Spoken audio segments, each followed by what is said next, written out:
ಮಾತಾಡಿ ನೋಡಿ ಈ ಥರ ಕಳ್ಳರೆಲ್ಲ ಇದ್ದಾರೆ ಅಂತ ನೋಡಿ ನಮ್ಮ ಕೀತೂರು ಎಸ್ಟೇಟಿಂದ ಈ ಥರ ಕಾಫಿ ಕಳ್ತನ ಆಗ್ತಾಯಿದೆ. ಕಾಫಿ ಕುಯ್ದು ತಗೊಂಡು ಹೋಗ್ತಾಯಿದ್ರು. ಸುತ್ತಮುತ್ತ ತೋಟಕ್ಕೆಲ್ಲ ಬರ್ತಾರೆ. ಸುತ್ತಮುತ್ತ ಕಳ್ಳರು ಈ ಥರ ಶುರುವಾಗಿದ್ದಾರೆ. ಮೊದಲು ಕಾಫಿ ಬಿಡಿಸ್ಕೊಂಡು ತಗೊಂಡು ಹೋಗ್ತಾಯಿದ್ರು. ಈಗ ರೆಕ್ಕೆನೆ ಮುರಿದು ಗಿಡ ಒಂದೊಂದು ಗಿಡ ಪೂರ ಮೂಟಿಗೆ ತುಂಬಿಸಿ ತಗೊಂಡು ಹೋಗ್ತಾಯಿದ್ದಾರೆ. ಏನು ಮಾಡಬೇಕು? ಹೆಂಗೆ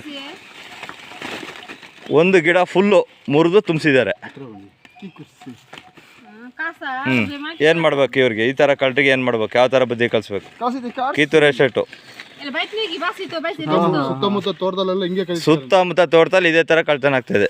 ಇಲ್ಲಿ ಮಾತ್ರ ಅಲ್ಲ, ಏನು ಮಾಡಬೇಕು? ಈ ಥರ ನೋಡಿ, ಇಲ್ಲಿ ಒಂದು ಹೆಚ್ಚು ಕಡಿಮೆ ಒಂದು 5-6 ಗಿಡ ಫುಲ್ಲು ಕೊನೆ ಮುರಿದು ತುಂಬಿಸಿರೋದು, ಒಂದು ಮೂಟೆ ಫುಲ್ಲು.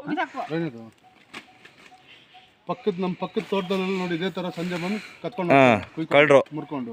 ನಮ್ಮದು 4 ಗಂಟೆಗೆ ಎಸ್ಟೇಟು ಡ್ಯೂಟಿ ಕ್ಲೋಸ್ ಆದರೆ 4:15 ಗಂಟೆ ಮೇಲೆ ಬಂದು ಈ ಕೆಲಸ ಆಗ್ತಾಯಿದೆ. ಅಕ್ಕಪಕ್ಕ ತೋಟದಲ್ಲಿ ಎಲ್ಲ ಫುಲ್ಲು ತೋಟದಲ್ಲಿ ರೋಬಸ್ಟ ಕಾಫಿ ಕಳ್ತನ ಶುರುವಾಗಿದೆ. ಯಾರು ಅರೇಬಿಕಾ ಎಲ್ಲ.